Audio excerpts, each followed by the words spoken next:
کیا حدیث سے یہ ثابت ہے کہ جو شخص سونے سے پہلے یہ دعا پڑھے لا الہ الا اللہ وحدہ لا شریک لہ ولہ الحمد وہو علی کل شیء قدیر لا حول ولا قوۃ الا باللہ سبحان اللہ والحمد للہ ولا الہ الا اللہ واللہ اکبر، تو اس کے سارے گناہ بخش دیے جائیں گے؟ کیا یہ بات حدیث سے ثابت ہے؟ سرفراز مہر نے پوچھا ہے۔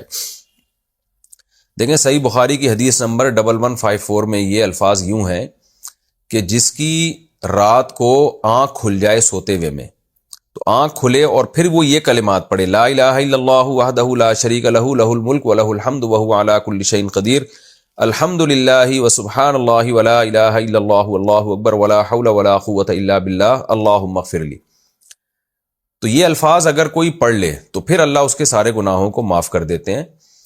یہ ہے جب رات کو سوتے ہوئے میں آنکھ کھل جائے۔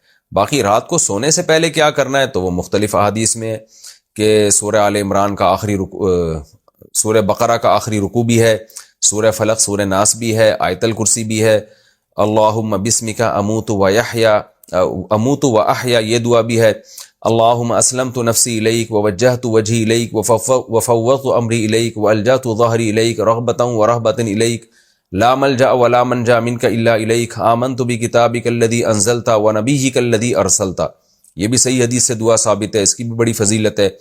اور اللہم بک وضعت جنبی وبک ارفع ان امسکت نفسی فاغفرها وارحمها وان ارسلتها فاحفظها بما تحفظ به عبادک الصالحین، یہ دعا بھی پڑھنی چاہیے، حدیث سے یہ بھی ثابت ہے۔ تو مختلف مواقع پر نبی نے مختلف دعائیں پڑھی، آپ ساری پڑھ لیں تو بہت ہی اچھی بات ہے یہ۔ اچھا بھائی، نئے مکانات سے جنات کو بھگانا، شہاب اظہار نے امریکہ سے پوچھا ہے کہ جی اس بات کی کیا حقیقت ہے کہ کسی نے نیا مکان خریدا تو اس میں داخل ہونے کے بعد 3 مرتبہ یہ کہے کہ اگر کوئی مخلوق یہاں ہے تو چلی جائے، اور اس کے بعد کوئی سانپ نکل آئے تو اسے نہیں مارنا چاہیے۔ دیکھیں ہمارے علم میں کوئی ایسی حدیث ہمیں نہیں ملی، کوئی مستند روایت، تو باقی یہ کہ موذی جانور تو نکلے تو مارنا چاہیے اس کو، حدیثوں میں تو یہی آتا ہے، تو مار دیں آپ اس کو، نہیں ماریں گے تو وہ آپ کو مار دے گا، چونکہ اس نے تو کوئی حدیث ویسی سنی بھی نہیں ہوتی، تو اس لیے مار دینا چاہیے اس کو۔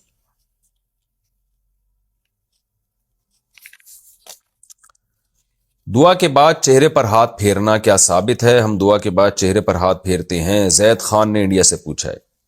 ترمذی کی حدیث ہے حضرت عمر بن خطاب رضی اللہ تعالی عنہ سے کہ نبی صلی اللہ علیہ وسلم اذا رفع یدیہ فی الدعاء لم یحطہما حتی یمسح بہما وجہہ، تو لیکن یہ حدیث کوئی بہت زیادہ مضبوط نہیں ہے سند کے لحاظ سے، امام ترمذی نے اس کو غریب قرار دیا ہے، تو غرابت اس حدیث کو کہتے ہیں جس کا مدار ایک ہی راوی پر ہو، اس کی تائید میں کوئی دوسری روایت نہ ہو، اور تو اس لیے بہت سے علماء اس کے مستحب ہونے کے قائل ہیں، اور جن کا خیال یہ ہے کہ یہ سند کے لحاظ سے زیادہ قوی نہیں ہے تو وہ اس کے مستحب ہونے کے قائل نہیں ہے۔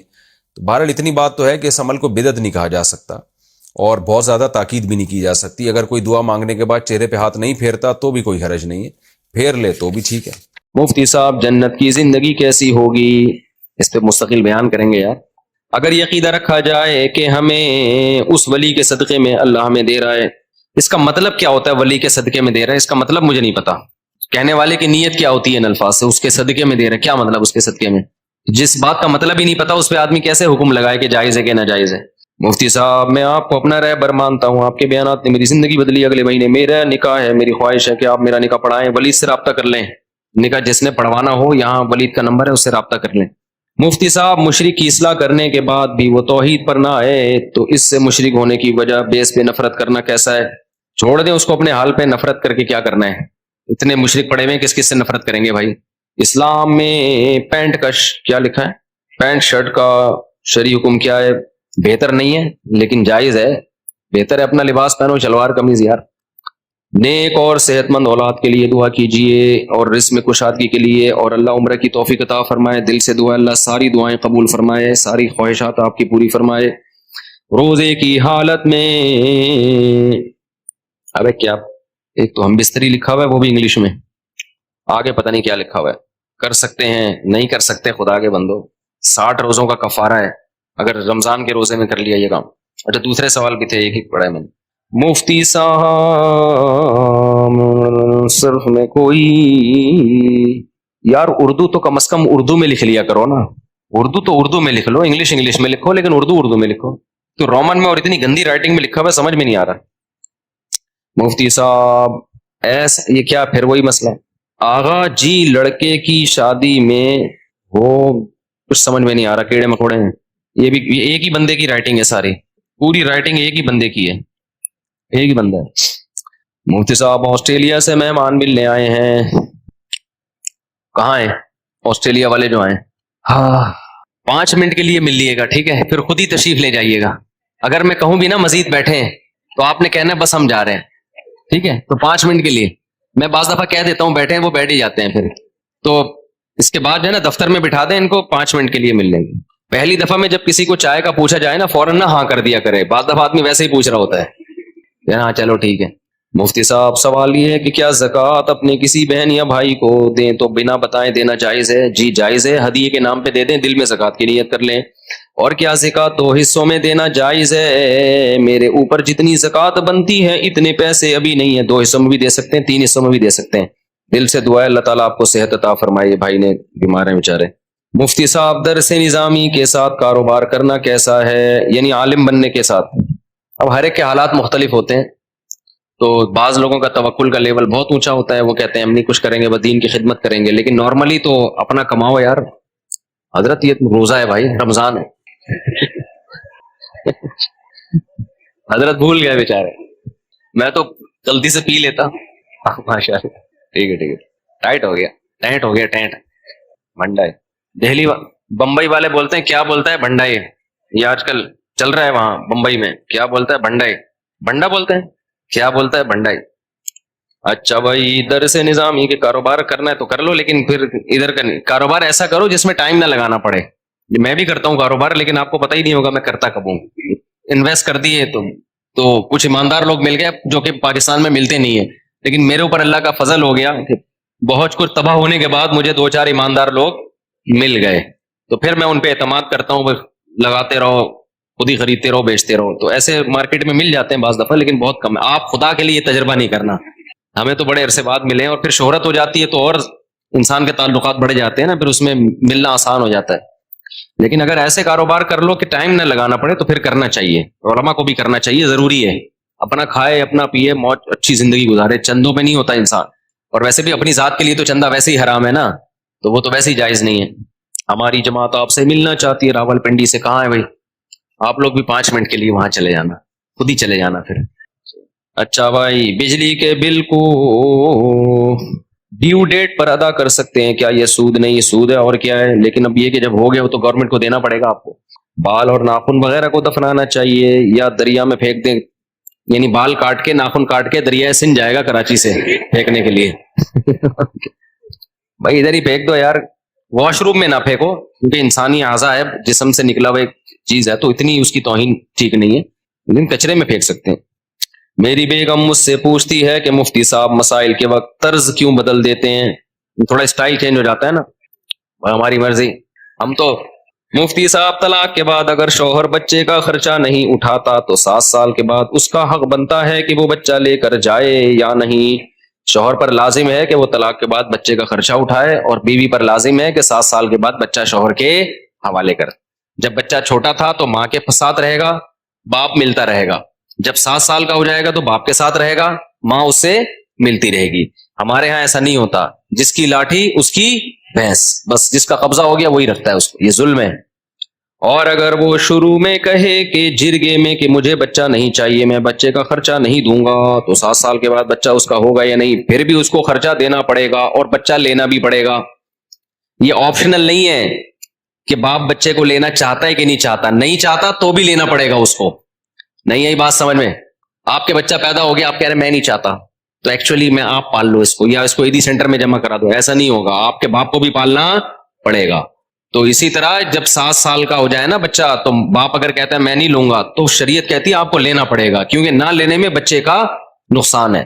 سمجھتے ہو کہ نہیں سمجھتے؟ تو بچپن میں ماں کے ساتھ، کیونکہ اب بچے کی بھی تو رائٹ ہے نا کچھ اسلام میں، بچے کا حق یہ ہے کہ بچپن میں ماں کی گود ملے اس کو، اور جب وہ سمجھدار ہونے لگے تو باپ کا سایہ ملے اس کو، کیونکہ بچپن میں اس کو تربیت کی ضرورت نہیں ہے، اس کو ضرورت ہے ماں کی گود کی، خوراک کی، یہ کام ماں زیادہ اچھا کر سکتی ہے۔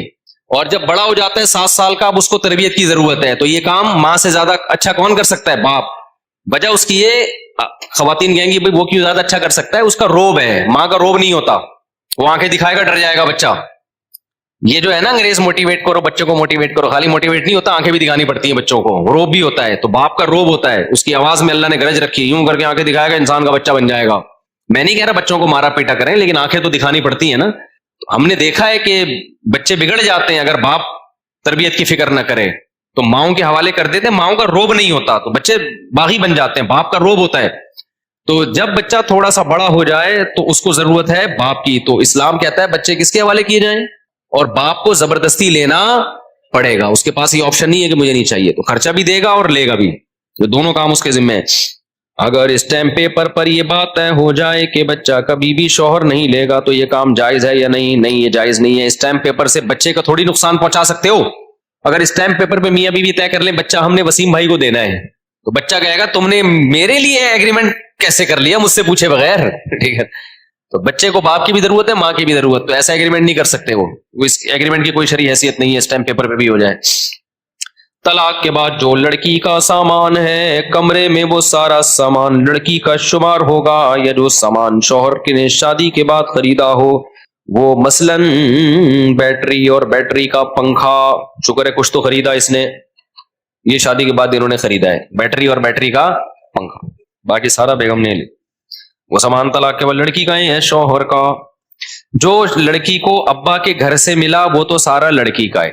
جو لڑکے نے بیوی کے لیے بنایا وہ سامان جو لیڈیز ہی استعمال کرتی ہیں, چوڑیاں ووڑیاں ہو گئی, زیور ہو گیا, کپڑے ہو گئے, وہ بھی بیوی کا ہے. لیکن اس کے علاوہ جو سامان ہے بیٹری پنکھا, یہ شوہر کی ملکیت میں ہوتی ہیں یہ چیزیں, تو یہ شوہر کی ملکیت میں, یہ بیگم اپنے ساتھ نہیں لے جا سکتی, ورنہ طلاقیں ہوں گی, کھولے ہوں گے, عورتیں پنکھے بھی اٹھا کے لے کے جا رہی ہوں گی. ایسا نہیں ہوتا بھائی, ایسا کرو گے تو کوئی بھی نہیں آئے گا. بیوی کو اس طرح کہنا کہ تجھے 3 طلاق, تو کیا اس سے طلاق ہوگی؟ اس سے بھی نہیں ہوگی تو پھر کس سے ہوگی میرے بھائی؟ اتنی سری الفاظ سے بیوی کو کہہ رہے تمہیں 3 طلاق, تو کہہ رہے ہیں کہ اس سے ہوگی کہ نہیں ہوگی, کیوں نہیں ہوگی اس سے؟ اچھا میرے بھائی, حیات النبی کا عقیدہ بیان کریں. حیات النبی یہ کہ نبی صلی اللہ علیہ وسلم قبر میں برزخی حیات کے ساتھ زندہ ہیں, لیکن وہ عام مردوں جیسی حیات نہیں ہے, اس سے بہت زیادہ پاورفل ہے, لیکن ہے وہ برزخی حیات. محند المفند میں جو لکھا ہے دنیاوی برزخی, تو وہ دنیاوی سے مراد ہے, دنیاوی کی سے تشبیہ دی گئی ہے کہ دنیاوی جیسی ہے, حقیقت میں دنیاوی نہیں ہے. جب کسی کو تشبیہ دی جاتی ہے نا, جیسے آپ نے کہہ دیا زید شیر جیسا ہے, تو مطلب ہے کہ شیر نہیں ہے, ورنہ جیسا تھوڑی لگایا جاتا. تو علماء دیوبند مانتے ہیں کہ نبی کو جو قبر میں حیات ملی ہے وہ دنیاوی حیات نہیں ہے, لیکن بعض چیزوں میں دنیاوی جیسی ہے. جیسی کیسے؟ جیسے ہم دنیا میں جب زندہ ہوتے ہیں تو ہماری باڈی خراب نہیں ہوتی, تو پیغمبروں کی کا جسد بھی قبر میں ہمیشہ محفوظ رہتا ہے. جیسے کہ ایک حدیث میں بھی آتا ہے کہ اللہ نے پیغمبروں کے مٹی پر پیغمبروں کے جسموں کو حرام کر دیا ہے, پیغمبر کا بالکل تازہ جسم رہتا ہے. آج بھی سید الانبیاء صلی اللہ علیہ وسلم اپنی قبر مبارک میں بالکل اسی طرح آپ کی جسم سلامت ہے جیسا زندگی میں تھا. تو ایک بات تو یہ. دوسرا, جب نبی کے قبر پہ کھڑے ہو کر سلام پڑھا جاتا ہے تو صحیح حدیث سے یہ بات ثابت ہے کہ آپ اس سلام کو بنفس نفیس سنتے ہیں, یہ بھی ایک معجزاتی طور پر ہے. تو چند چیزوں میں اس کو دنیاوی سے تشبیہ دی گئی ہے, تو اس لیے دنیاوی جیسا کہہ دیا گیا, ورنہ حقیقت میں وہ دنیاوی نہیں ہے, برزخی حیات ہے, لیکن پاورفل, شہداء کی حیات سے بھی بڑھ کر ہے وہ. تو یہ عقیدہ ہے. مفتی صاحب, کیا کسی گناہ سے نیکیاں ضائع ہو جاتی ہیں؟ جی ہاں, ہو جاتی ہیں. زید ابن ارقم رضی اللہ تعالیٰ عنہ نے ایک معاملہ کیا, وہ سودی لین دین تھا, ان کو پتہ نہیں تھا کہ یہ سود ہے. حضرت عائشہ نے فرمایا کہ زید ابن ارقم کو بتاؤ کہ تم نے اگر یہ سودی لین دین کر لیا تو تم نے جو نبی کے ساتھ مل کے جہاد کیا ہے نا, اللہ اس جہاد کے اجر کو ضائع کر دے گا. تو جیسے نیکیاں برائیوں کو کھاتی ہیں, برائیاں نیکیوں کو کھاتی ہیں, تو یہ دونوں ایک دوسرے کو کھا کے ختم کرتے ہیں. جب آپ نیکی کرتے ہیں تو گناہ معاف ہوتا ہے اس سے, اور جب گناہ کرتے ہیں تو کوئی نیکی ضائع ہو رہی ہوتی ہے.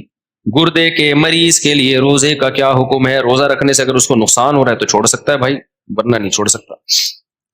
مفتی صاحب, میرے ایک رشتہ دار, یہ جو میں ٹون چینج کر لیتا ہوں نا تھکاوٹ کی وجہ سے, وہ خاتون نے پوچھا نا طرز کیوں بدل دیتے ہیں, تو طرز اس لیے بدلتا ہوں تاکہ پڑھ لوں, میں سر لگا کے ذرا پڑھ لیا جاتا ہے آرام سے. ہم دیکھو وہ مجبوری میں اسٹائل بنتا ہے نا. مفتی صاحب, میرے ایک, اب میں ایسے خبر نامے کی طرح پڑھوں گا تو گلا بھی تھکے گا اور ٹینشن بھی ہوگی. وہی پھر آ رہا زیادہ سر آ رہا ہے. مفتی صاحب میرے ایک یہ کیا لکھا ہے یار پتہ نہیں, رشتے دار کی بیٹی طلاق یافتہ ہے اور اس کے والد صاحب بھی نہیں ہیں, تو میں نے اپنے گھر میں کہا ہے کہ میں نکاح اس لڑکی سے کر دو میرا نکاح, تو اس بات پر میرے والد صاحب کہنے لگے کہ ہم نہیں کریں گے, ہمارا نام خراب ہوگا, ہماری بدنامی ہوگی. تو آپ بتا دیں میں کیا کروں؟ میری عمر 25 سال ہے اور اس لڑکی کی عمر 28 سال ہے, میرا اپنا کاروبار ہے. بھائی بدنام والد صاحب کو بتا دیں, بدنام نہیں ہوں گے, عزت ہوگی عقل مندوں کی نظر میں.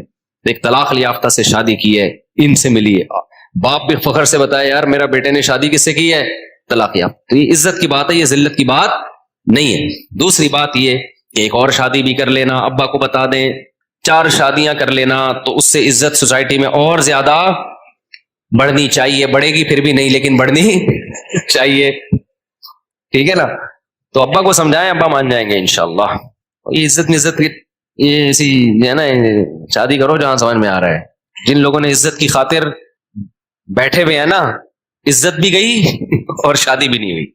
عزت آنے جانے, ہمارے شاگرد ہمارے کلاس فیلو تھے مدرسے میں, بڑے فری سٹائل تھے وہ, اب بھی ہیں, اب تو ٹیچر بن گئے, 20 سال سے پڑھا رہے ہیں جامعۃ الرشید میں. کلاس فیلو تھے ہمارے نا. تو وہ ہمیں کبھی استاذ کوئی ڈانٹتے کسی غلطی پہ, ہمیں بڑی شرمندگی ہوتی نا, بہت, کبھی دکھ بھی ہوتا, کبھی ٹینشن بھی ہوتی. وہ بندہ ایسا تھا, اس کو استاذ جتنا مرضی ڈانٹے, کتنے مرضی تانے دے, ان پہ کوئی اثر ہی نہیں. تو میں نے کہا یار آپ پہ کچھ وہ اثر ہی نہیں ہوتا, آپ کو اتنا ایک قسم کی بےزتی کر دی. استاذوں کے ڈانٹنے سے بے عزتی نہیں ہوتی, لیکن بہرحال کبھی کبھار فیل تو ہوتی ہے نا کہ حد زیادہ ہو گیا. تو وہ جملہ کہتے تھے, عزت ہمیشہ یاد رکھو آنے جانے والی چیز ہے, کبھی آتی ہے کبھی جاتی ہے. تو جو آنے والی چیز ہے اس پہ ٹینشن کس بات کی. بڑا اچھا لگتا تھا مجھے ان کا یہ ملفوظ کہ عزت آنے جانے والی چیز ہے. ایک آدمی کسی محلے میں گیا, پھر آ کے تبصرہ کرنے لگا, اللہ کا بڑا فضل ہے میری عزت نہیں ہے. لوگوں نے کہا یار یہ تو غم کی بات ہے کہ تیری عزت نہیں ہے, خوشی کیوں منا رہا ہے؟ کہہ رہے عزت ہوتی نا تو آج بہت ذلیل ہو جاتا, میں کچھ ایسا کام کر لیا ہے جس سے کیا ہو جاتا, لیکن چونکہ عزت ہے ہی نہیں لہذا ذلیل بھی نہیں ہوئے. الٹا کام کرنے سے عزت دار آدمی ذلیل ہوتا ہے نا, جو پہلے سے ذلیل ہو وہ ذلیل ہوتا ہے, بولو نا. دیکھو میں نے جب دوسری شادی کی تھی میں بہت ذلیل ہو گیا تھا, طبیعت سے ذلیل ہوا تھا میں.